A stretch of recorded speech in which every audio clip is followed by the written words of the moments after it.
এখন হলো গদি আমাদের টান দেওয়ার সুযোগ এসেছে।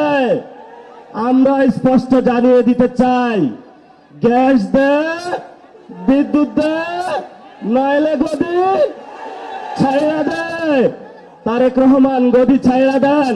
মোদি তুমি যেমন প্রধানমন্ত্রী, আমরা বাংলাদেশের তারেক রহমান প্রধানমন্ত্রী। বাংলাদেশে নাকি আপা টুপ করে ঢুকে পড়বে, আমরা বাইচে থাকতে আপা আসতে পারবো। বাংলাদেশের ঘরে ঘরে গ্যাস দিতে হবে, বিদ্যুৎ দিতে হবে, তাহলে তারেক রহমান যদি না দিতে পারে উনি ক্ষমতায় থাকতে পারবেন না। আমি ছোট্ট একটা স্মৃতি বলবো।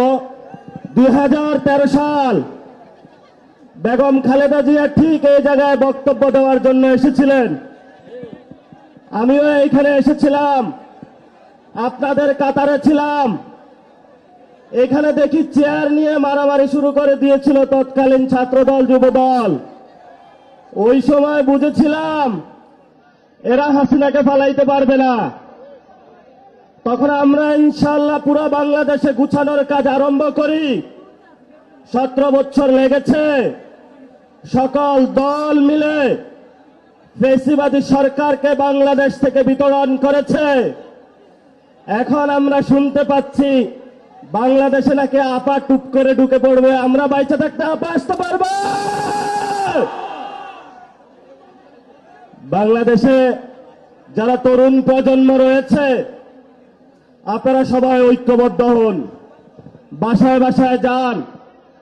যে জায়গায় গ্যাস নাই, যে জায়গায় বিদ্যুৎ নাই, এলাকাবাসীকে ঐক্যবদ্ধ করে রাস্তায় নেমে পড়ুন।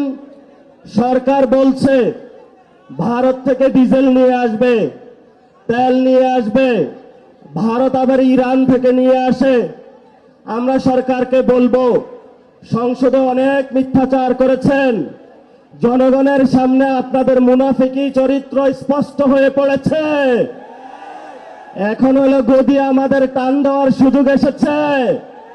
আমরা স্পষ্ট জানিয়ে দিতে চাই, গ্যাস দে, বিদ্যুৎ দে, নইলে গদি ছাইড়া দে। তারেক রহমান গদি ছাইড়া দেন। যদি গদি টিকাইতে হয় বাংলাদেশে সংস্কার বাস্তবায়ন করতে হবে। বাংলাদেশে জ্বালানি সংকটের সমস্যার সমাধান করতে হবে।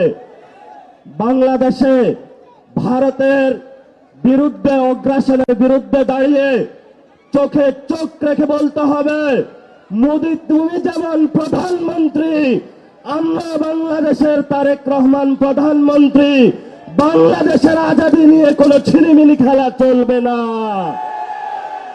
শেষ কথা বলবো, এখানে শহীদ ওসমান হাদির হাজার হাজার উত্তরসূরি দাঁড়িয়ে আছে।